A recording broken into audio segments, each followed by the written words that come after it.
It was a dramatic moment for America when the jury in the George Zimmerman trial finally delivered a verdict, not guilty, adding fuel to a fire of racial tensions flaring across the country.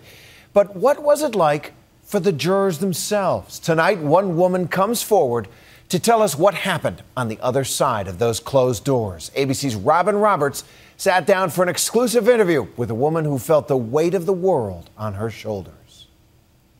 We, the jury, find George Zimmerman not guilty. The not guilty verdict that set George Zimmerman free in the shooting death of 17-year-old Trayvon Martin rattled the nation, with many Americans questioning the jury's decision and wanting to ask the jurors a very tough question. Some people have said George Zimmerman got away with murder. How do you respond to those people who say that? George Zimmerman got away with murder, but you can't get away from God. Juror B29, Maddie, came forward today in an ABC News exclusive interview. She said it wasn't an easy decision. It's hard for me to sleep. It's hard for me to eat. You haven't asked for money. You haven't asked for a book deal. You haven't asked for anything other than a forum to be able to tell your story. Yeah. I don't need money. No money in this world could pay me to forget the pain that I'm going through. Trayvon Martin will always be in my heart. But she wanted to talk about the verdict, how the jury reached it, and about what she sees as perhaps a higher justice. At the end of the day, he's going to have a lot of questions and answers he has to deal with. The law couldn't prove it. We just have to believe in the Lord that if he has to pay, he will pay. Maddie says putting her emotions aside and only considering the law was not easy. I stand by the decision because of the law.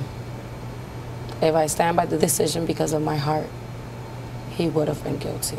A 36-year-old mother of 8 who calls herself a black Hispanic was the only minority on the jury. Since the verdict and the public backlash, she says she has been ridden with guilt. I feel that I was forcibly included in Trayvon Martin's death. The shooting death of 17-year-old Trayvon Martin brought the issue of race in America back to the forefront. After Zimmerman's acquittal, outrage ignited across the country. So how do you respond when you see people who are making this about race, who are saying, had Trayvon not been a young black man, that the conversation would be different? Is it true? That's a question to be asked. Even the president brought it up. There are very few African-American men in this country who haven't had the experience of being followed when they were shopping in a department store. That includes me. Just like Obama, I go to a lot of places and I get people to follow me sometimes. Trayvon Martin's parents' reaction to the verdict echoes the feelings of many Americans. I really didn't believe that he was not guilty. While George Zimmerman has remained silent, his parents spoke to ABC News, offering an apology to Trayvon's family. We are deeply sorry for this tragedy.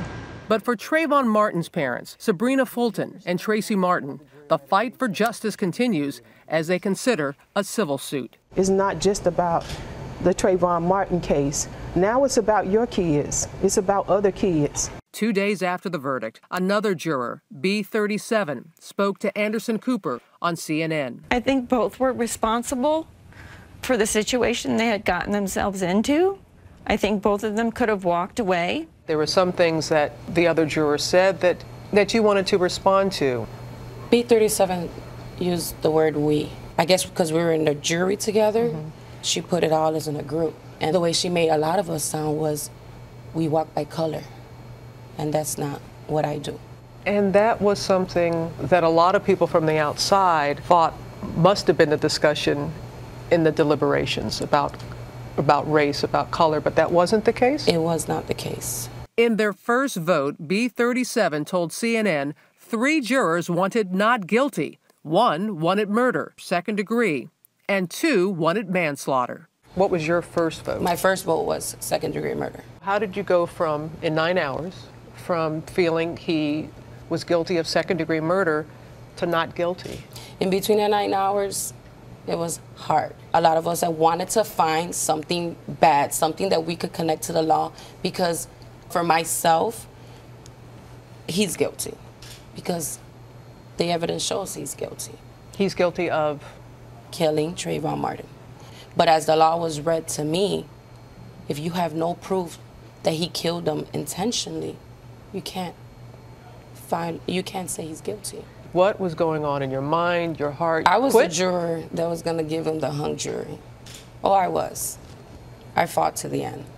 Do you have regrets that you didn't? Kind of. I mean, I'm the only minority, and I felt like I let a lot of people down. This polarizing case began in a gated community in Sanford, Florida.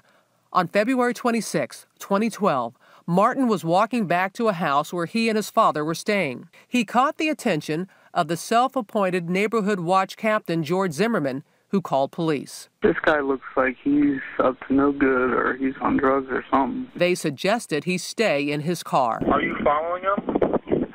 Yeah. Okay, we don't need you to do that. What happened next is in dispute, but there seems to be no question there was an altercation loud enough so that multiple neighbors called 911. At issue, who was the attacker? Oh my God!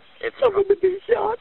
Yes, the person is dead, laying on the grass. Zimmerman fired one gunshot and killed Trayvon Martin. Those 911 calls were believed to be crucial pieces of evidence. Whose voice did you think it was on the 911 call? I've never really paid mind to whose voice it was, because the evidence shows that people's voices change when you're in extreme motion. During the trial, the FBI's audio expert did testify that it is impossible to tell who was screaming for help. During their 16 hours of deliberations, the consideration of a possible manslaughter verdict weighed heavily on Maddie. When you all sent that note to the judge asking for an explanation on manslaughter, what was that about? What we were trying to figure out was manslaughter. In order to be charged, we had to prove that when he left home, he said, I'm gonna go kill Trayvon Martin. Her own lawyer, David Chico, says even legal experts would have been confused. And I've thought a lot about it, and I haven't really been able to come up with, with really another charge, except, I mean, I think manslaughter was a charge that could be put forth. Maddie says she had no idea that the world was watching so closely. Solidarity! After the jury was released, she says she crumbled as the negative news reports about their verdict erupted. I literally fell on my knees and I broke down. My husband was holding me. I was screaming and crying. And I kept saying to myself, I feel like I killed him. And I feel that if they would put the law and a lot of people would read it, they would understand the choices that they gave us. She says the choices she made, she still stands by today. Where do we go from here? My hope is that we stop walking around looking at color. That also seemed the hope of the devastated parents of Trayvon Martin, who have been giving a kind of master class in forgiveness. We continue to pray that, that we'll find peace and strength to be forgiving parents. What would you like to say to Trayvon's parents? I would like to apologize because I feel like I let him down. I didn't know how much importance I was into this case because I never looked at color, and I still don't look at color. For Nightline, Robin Roberts, New York.